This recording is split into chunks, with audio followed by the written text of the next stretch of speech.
Hey, this is Blaze coming to you from Skid Row Films here in the heart of Skid Row.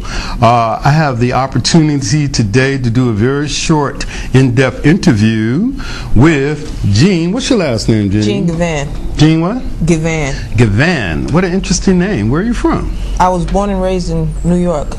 New York. Hey, I'm a Brooklynite, so this is my home girl, I guess. So we're going to speak to Jean today. First, let me just say where I met Jean, we did a very interesting show called Voices, the Women of Skid Row, where we wanted to give more insight into what the women of Skid Row actually represent, rather than the stereotype of all women that come to Skid Row are ignorant, drug addicts, hookers, or whatever you might want to call it. But that's just simply isn't the truth. We find, as we did an interview earlier with General Jeff, that lots of people come down here for economic purposes. It's actually a great place to rebuild your life. So tell us a little bit about how you got here, very briefly, and then we're going to get into your thing, which I just discovered while we're doing this interview, is writing books, something I've always admired and wish I could do. So tell us a little bit about how you came to Skid Row. Okay.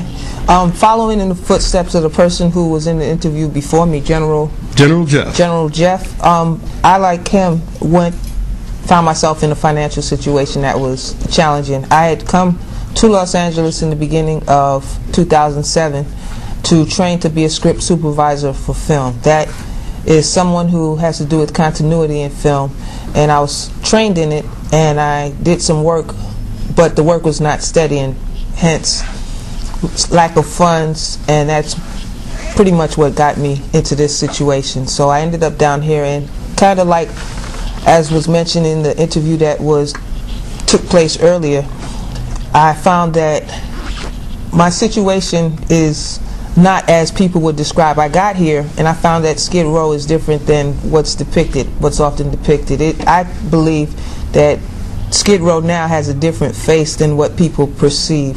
There are people who are here who are not necessarily drug addicts. I'm not.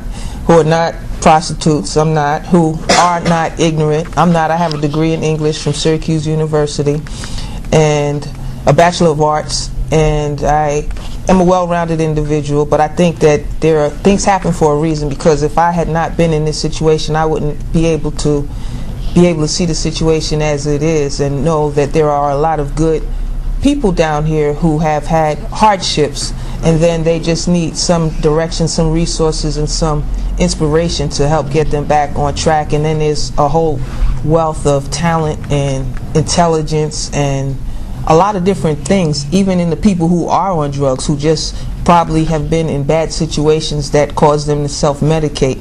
That sounds to me like another book coming on. Well, it'll probably be a book, a TV series, something. Yo, she want to go with the TV series. I love that. Movie. You know, I just wanted you to say it enough. I don't want people to know everything about you. I want to leave a little mystery. But you are a script writer. You are a writer. You are, a graduate, Syracuse. I lived in Albany, New York for a while, so I know a great deal about upstate New York. Is so much different than city of New York. Anywhere outside of the 5 boroughs is like country. Right. It's amazing. I'm talking rednecks, horses, cows, apples, all that. So yeah, Syracuse is a very beautiful place, so, and a prestigious school, a very good school. A private institution, a good place for academic learning, but then also you have other social aspects that come into the college life, and it really served its purpose as far as being a fine institution for education for me. Okay, so now I was overlooking her shoulder, looking at her laptop, and realizing that ever since I saw you actually you write like it's like breathing for you. Oh yeah. Yeah. So tell us a little bit about your church that you are identified with, the Shantae Moore thing, the books you're doing. Let's start with the books you're doing on the pastures. Okay, I have the church I attend is Hope's House Christian Ministries, which is located in Van Nuys, California. We're in the process of a move to Granada Hills, and my pastors, there are 3 pastors. There's Pastor Charles Humphrey is the senior pastor, and his wife Andrea Humphrey and Robert Hill pastor together with him. So it's in essence a type of trinity. It's 3 of them, everybody with their own distinct individual branches. But the books I'm working on are sermons that they have preached. I was commissioned by Pastor Rob to do something for Pastor Dre which is Andrea Humphrey, and Pastor Chuck, Pastor Charles Humphrey. Pastor Dre's book is called Fighting for My Life. Pastor Charles Humphrey's book is called Content, Complacent, or Captivated. Through that, in my association with Hope's House, I was commissioned by Pastor Dre to do some books for Shantae Moore, who is in attendance at my church. She's on the praise team, and her husband, Kenny Lattimore, is one of the elders at our church. And they're not in any way celebrities at church. They're really heart-warming, loving God people who serve and have a passion for people and who have a passion for God and really serve God and are not seeking celebrity status. They really are after God. But the book that I'm working on for Shantae is actually a book about her pursuit of God, and the title of that book is called My Quest for God's Face. Let's give a little insight. There's a lot of people that aspire to be writers. How do you prepare for that? Do you interview her? Well, how do you prepare? What I did with Shantae is I had been working on another book for her, because she has a group of young women that she deals with in our church, and I had done, Pastor Dre commissioned me to write that book.